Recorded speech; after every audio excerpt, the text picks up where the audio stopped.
27 दिनों तक श्री जाम्बवान जी में और भगवान में युद्ध होता रहा। ठाकुर जी में 27 दिनों तक युद्ध चलता रहा। तो भगवान जाम्बवान जी के साथ युद्ध क्यों कर रहे हैं? भगवान को क्या जरूरत थी इतना युद्ध करने की? भगवान अपना परिचय ही दे देते, जाम्बवान जी को बता देते कि हमें आपके स्वामी राम ही हैं, हम कृष्ण बनकर आए हैं। फिर भी भगवान ने जाम्बवान जी के साथ युद्ध क्यों किया? कहा देखो, जाम्बवान जी की ऐसी ही इच्छा थी। ये जाम्बवान जी महाराज बहुत बलवान थे और बहुत लंबी आयु के हैं जाम्बवान जी। हम आपको बताएं महाराज, बहुत लंबी आयु है जाम्बवान जी। ये सतयुग में भी थे। जब भगवान सतयुग में बलि राजा के यज्ञ में गए हैं वामन भगवान, और उन भगवान वामन ने जब 3 पग पृथ्वी दान में मांगी और फिर वामन से हुए विराट, जिन विराट नारायण ने 2 पग में 14 लोकों को नाप लिया था, ऐसे विराट नारायण भगवान की श्री जाम्बवान जी महाराज ने 2 घड़ी में 48 मिनट में 7 प्रदक्षिणा करी थी। इतने बड़े बलवान थे जाम्बवान जी। तो सतयुग में भी थे, त्रेता में भगवान श्री राम के सैन्य में भी थे, और आज यहाँ द्वापर में भगवान के साथ लड़ रहे हैं, मतलब द्वापर में भी हैं।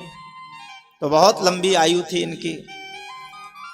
और ये जाम्बवान जी इतने बलवान थे कि इनको कभी इनके बराबर का कोई लड़ने वाला ही नहीं मिला। ब्रह्मा जी के पुत्र हैं, तो इनको इनके बराबर कभी कोई लड़ने वाला मिला ही नहीं।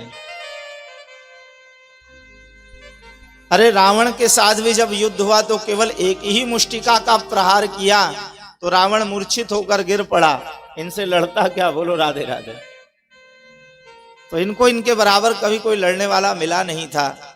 तो जब भगवान श्री राम के सैन्य में थे जाम्बवान जी, और जब भगवान श्री राम के सैन्य में रहकर जाम्बवान जी महाराज भगवान श्री राम की बड़ी बड़ी और विशाल भुजाओं को देखते थे, तो जाम्बवान जी के मन में होता था कि कभी राम जी से हमारे जो 2-2 हाथ हो जाएं तो हमें हमारे बल का पता चले कि हकीकत में हमारे अंदर कितना बल है।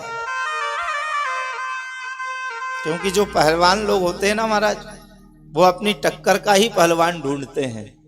जो कुश्ती लड़ने वाले होते हैं पहलवान लोग, वो किसी कमजोर से लड़ना पसंद नहीं करते। कहते हैं हाँ हमारी कोई टक्कर का हो तो लड़े, ये तो कमजोर है, इससे क्या लड़े। तो इनके मन में होता था कि राम जी से कभी 2-2 हाथ हो हमारे। तो भगवान राम ने कहा यादृशी भावना यस्य सिद्धिर्भवति तादृशी। अरे जिसकी जैसी भावना होती है उसको मैं वैसी ही सिद्धि प्रदान करता हूं। लेकिन देखो जाम्बवान जी, इस समय तो हम आपकी इच्छा पूरी नहीं कर सकते। क्यों? क्योंकि इस समय तो हम मर्यादा पुरुषोत्तम बनकर आए हैं, लेकिन हम आपकी शिक्षा को पूरा करेंगे कब? जब कहा द्वापर के अंत में हम पुष्टि पुरुषोत्तम, अनुग्रह पुरुषोत्तम, लीला पुरुषोत्तम बनकर आएंगे, तब आपकी यह इच्छा पूरी करेंगे। इसीलिए आज भगवान श्री जाम्बवान जी की इच्छा पूरी करने के लिए श्री जाम्बवान जी के साथ लड़ रहे हैं। बोलो राधे राधे। तो 27 दिनों तक युद्ध चलता रहा। अब भगवान ने सोचा कि देखो जीवन में सदा जय ही होती रहे, जीवन में सदा विजय ही होती रहे, ये भी अच्छी बात नहीं है। जीवन में कई बार पराजय भी बहुत जरूरी होती है। यदि सदा हमारी विजय ही होती रहेगी जीवन में, तो फिर हमको अभिमान हो जाएगा कि हमारे बराबर कोई नहीं, हमारे जैसा कोई नहीं। और अभिमान तो पतन का कारण होता है। बोलो राधे राधे। इसीलिए भगवान ने सोचा कि विजय तो सदा होते ही रहते थे, जरा एक बार इनको पराजय का भी मजा चखा देते हैं। बोलो राधे राधे। और भगवान ने अब जाम्बवान जी महाराज की छाती पर ऐसी मुष्टिका का प्रहार किया कि जाम्बवान जी मूर्छित होकर गिर पड़े। और जाम्बवान जी महाराज को इस बात का पूरा ज्ञान हो गया कि ये कोई सामान्य व्यक्ति की मुष्टिका का प्रहार तो नहीं हो सकता है। मूर्छित होकर महाराज चारों खाने चित्त एक बार में ही जाम्बवान जी पड़ गए।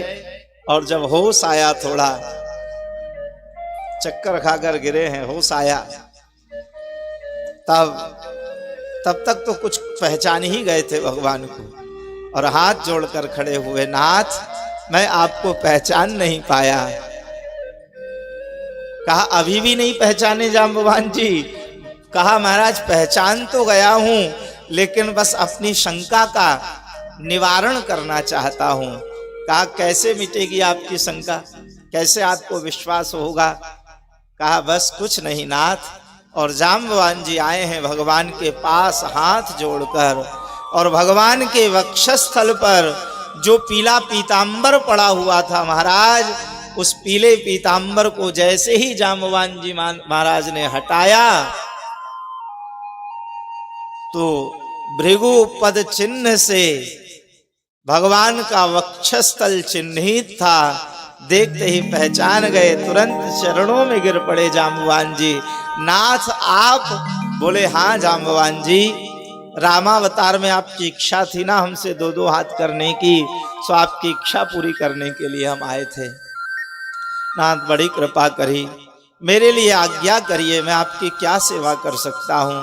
कहा देखो जाम्बवान जी, समय यह जो श्यमंतक मणि है, इस श्यमंतक मणि के कारण हमारे ऊपर झूठा आरोप, झूठा कलंक लगा है, सो ये मणि आप हमको दे दो। तो जाम्बवान जी ने कहा प्रभु ये मणि हम आपको देंगे तो, लेकिन ऐसे ही नहीं देंगे। तो कहा फिर कैसे दोगे? कहा महाराज यह मणि हम आपको दहेज में देंगे। बोलो राधे राधे। कहा दहेज में देंगे मतलब? कहा महाराज आपने हमारी पुत्री जामवती का हाथ तो पकड़ ही लिया है, और हाथ पकड़ने का अर्थ होता है पाणी ग्रहण करना। तो आपने हमारी पुत्री का हाथ पकड़ लिया है, तो अब उसके साथ आप विवाह कर लीजिए, तो बदले में हम आपको दहेज में ये मणि दे देंगे। भगवान ने कहा ये तो बहुत अच्छी बात है। अरे पत्रम पुष्पम फलम तोयम यो में भक्त्या प्रयच्छति। कोई भाव से प्रेम से हमको पत्र पुष्प फल भी देता है तो हम उसको स्वीकार करते हैं, और आप तो अपनी रूपवती कुलवती शीलवती कन्या हमको दे रहे हैं, हम क्यों इनकार करेंगे? और अब यहाँ पर भगवान का दूसरा विवाह श्री जाम्बवती जी के साथ में हुआ। और अब यहाँ ये जितने भी यादव द्वारिका में माँ जगदम्बा भवानी की आराधना कर रहे थे, तो देखो इन यादवों की प्रार्थना मानो माँ जगदम्बा भवानी ने स्वीकार कर ली हो। और यहाँ भगवान द्वारिकाधीश श्री कृष्ण लौट कर आए, और अकेले नहीं आए, मणि भी लेकर आए और साथ में एक नई रानी भी लेकर आए। स्वागत हुआ भगवान का।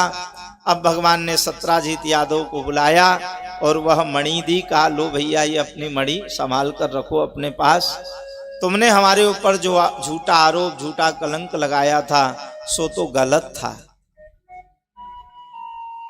लेकिन अब हुआ ये कि अभी तक जो लोग भगवान को कलंक लगा रहे थे, भगवान को गालियां दे रहे थे, अब वही सब लोग सत्राजीत यादव को गालियां देने लग गए।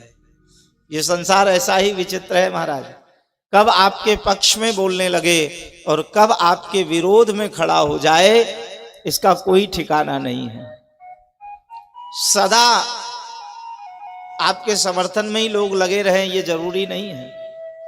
जो लोग आज आपका सम्मान कर रहे हैं, आपको माला पहना रहे हैं, आपकी जय जयकार कर रहे हैं, कल वही लोग आपका अपमान भी कर सकते हैं। ये संसार आज तक कभी किसी के ऊपर प्रसन्न हुआ ही नहीं है जो हमारे और आपके ऊपर हो जाए। इस समाज में 30-40 लोग यदि आपकी प्रशंसा करने वाले होंगे तो 10-20 लोग आपको गालियां देने वाले भी मिलेंगे ही मिलेंगे। ये संसार आज तक कभी किसी के ऊपर प्रसन्न नहीं हुआ जो हमारे और आपके ऊपर हो जाए। तो जो लोग भगवान को गालियां दे रहे थे अब वही सत्राजीत यादव को गालियां देने लग गए। अरे ये सत्राजीत यादव, इसने हमारे भगवान द्वारिकाधीश के ऊपर ऐसा झूठा आरोप, झूठा कलंक लगाया। तो सत्राजीत यादव का तो द्वारिका में रहना मुश्किल हो गया, निकलना मुश्किल हो गया। महाराज क्या करें? तो सत्राजीत यादव की एक पुत्री थी सत्यभामा। उन्होंने सोचा यदि मैं अपनी पुत्री सत्यभामा का विवाह भगवान के साथ कर दूं तो फिर लोग मुझे गालियां देना बंद कर देंगे। तो सत्राजीत यादव आए हैं भगवान के पास, कहा प्रभु एक विनती, एक प्रार्थना लेकर आया हूं। भगवान ने कहा कहो, अभी भी कुछ बाकी है क्या? कहा नाराज क्यों होते हैं प्रभु, गलती हो गई हमसे, लेकिन हमारी प्रार्थना है। बोले क्या? कहा महाराज हमारी जो पुत्री है सत्यभामा, उसका विवाह हम आपके साथ करना चाहते हैं। कहा ये तो बहुत अच्छी बात है, लेकिन पिता ही निर्णय कर ले ये भी तो ठीक नहीं, कन्या के मन को भी तो जानना चाहिए। तुम्हारी कन्या का क्या मन है? बोले महाराज हमारी पुत्री सत्यभामा को तो आप बहुत पसंद हैं। क्यों? क्योंकि कन्या क्या वरती है? कन्या रूप को वरती है।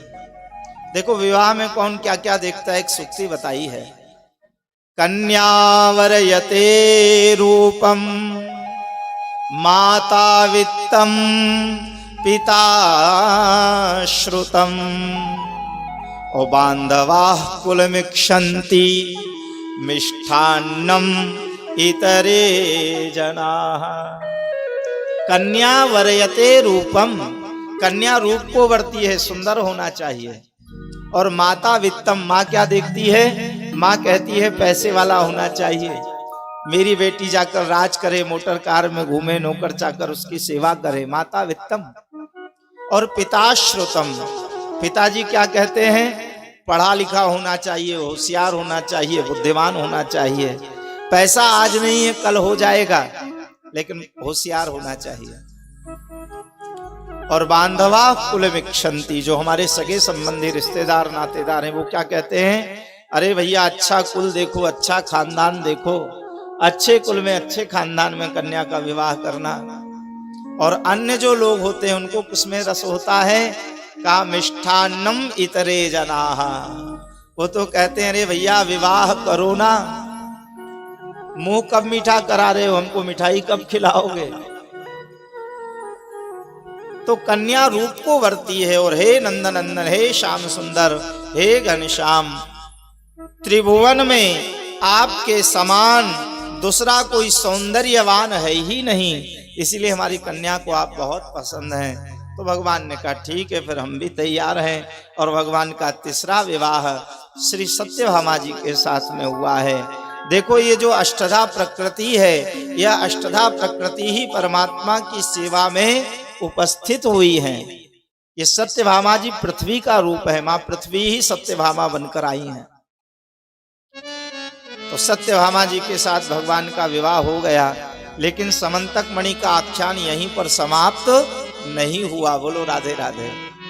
अब हुआ ये था, ये जो सत्राजीत यादव है, इस सत्राजीत यादव ने अपनी पुत्री सत्यभामा की मंगनी तो कर दी थी, विवाह पक्का तो किया था एक सतधनवा नाम के यादव के साथ, और विवाह कर दिया भगवान द्वारिकाधीश श्री कृष्ण के साथ।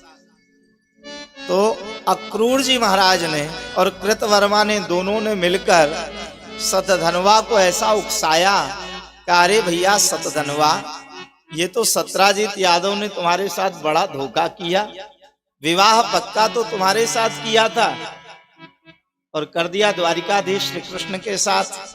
अरे सतधनवा, यदि सत्यभामा के साथ तुम्हारा विवाह होता ना, तो वो जो शमंतक मणि है, वह शमंतक मणि तुम्हें मिल जाती, वह शमंतक मणि तुम्हें मिल जाती।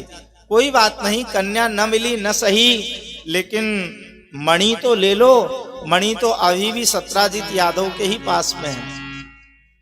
और ऐसा उकसाया महाराज सतधनवा को कि यह सतधनवा ने क्रोध में आकर रात्रि में जाकर सोए हुए सत्राजीत यादव की हत्या कर दी और वह मणि चुरा कर ले आया। जब इस बात का पता चला भगवान को कि किसी ने सत्राजीत यादव की हत्या कर दी है और मणि चुरा ली है, और भगवान ने जब पता लगाया तो पता चला कि ये काम सत, हम क्या करें।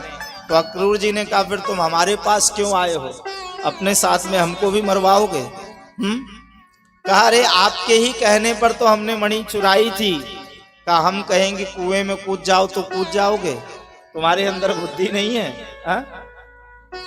देखो सतधनवा, यदि तुम बचना चाहते हो ना तो ऐसा करो, द्वारिका छोड़कर कहीं भाग जाओ, चले जाओ, कहीं जाकर छुप जाओ, नहीं तो भगवान कृष्ण तो तुम्हें छोड़ने वाले हैं नहीं। बोले हाँ अब तो ऐसा ही करना पड़ेगा। और सतधनवा भागने लगा रथ में बैठकर। तब अक्रूर जी ने कहा अरे सुनो सतधनवा, पहले हमारी बात, ये मणि कहाँ लिए जा रहे हो? तुमको कहाँ कहाँ छुपना पड़ेगा, ये मणि कहाँ संभाल कर रखोगे? ऐसा करो ये मणि तुम हमें ही देकर चले जाओ, और बाद में जब सब मामला शांत हो जाएगा तब चुपचाप से ये मणि ले जाना। तो ऐसा घबरा गया था महाराज। बोले हाँ ये ठीक है, ये मणि तब तक आप ही संभाल कर रखो। और अक्रूर जी के हाथ में वो मणि दे दी सतधनवा ने। तो देखो बड़े बड़े भक्त भी इस कंचन कीर्ति और कामनी के लोभ से बच नहीं पाए।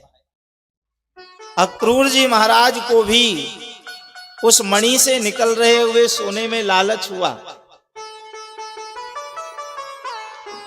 इसीलिए उन्होंने ऐसी चाल चली और सतधनवा से मणि ले ली। सतधनवा भागने लगा।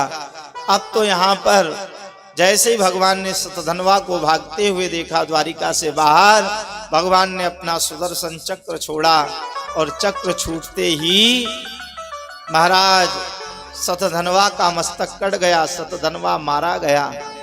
भगवान ने रथ रोका, दाऊ दादा से कहा भैया आप यहीं रुको, मैं अभी मणि लेकर आता हूं इसके पास से। और जैसे ही गए जेब में देखा तो मणि तो थी नहीं उस पर, नहीं मिली। कहा अरे कहाँ गई मणि, यही तो ले गया था। आए हैं दाऊ दादा के पास, दाऊ दादा से कहा दाऊ दादा सतधनवा को तो हमने मृत्यु दंड दे दिया लेकिन मणि नहीं मिली। तो देखो भैया ये संसार की संपत्ति कैसी विचित्र होती है। बोलो राधे राधे। यहां भाई भाई में जरा जरा सी संपत्ति के पीछे कैसा विवाद हो जाता है। दोनों भाई जो एक ही माँ के गर्भ से जन्म लेकर आए हैं, एक ही कोख से जन्म लेकर आए हैं, दोनों भाइयों में जितना प्रेम होता है महाराज, बचपन में भाइयों में कितना प्रेम होता है, कितना भी लड़े कितना भी झगड़े लेकिन फिर रहेंगे साथ ही। बोलो राधे राधे। और फिर बड़े होते हैं तो जरा जरा से संपत्ति के पीछे विवाद होने लगता है, और सबको पता है कि ये जो है सब यहीं धरा रह जाएगा, कुछ काम आने वाला नहीं है। सब कुछ मिल सकता है महाराज, लेकिन सहोदर भाई नहीं मिलता है। कोई कम ले लिया, कोई ज्यादा ले लिया, कोई किसी का कुछ लेकर किसी का भाग्य नहीं ले लेगा। हमेशा ध्यान रखना, तुम्हारे भाग्य में है तो वो स्वयं चलकर आए।